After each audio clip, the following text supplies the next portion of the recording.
Morning, Philippines. And magandang umaga, mahal naming Pangulo, President Bongbong Marcos.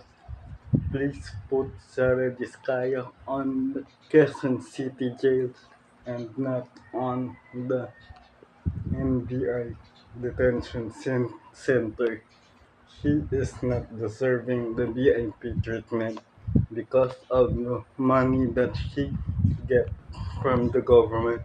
She's the flood control queen. She is not deserving a VIP treatment from our government because of the money that she corrupt from our country.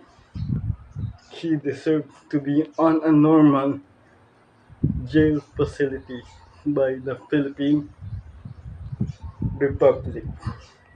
She is not deserving a VIP treatment from all of us in this nation. Amen.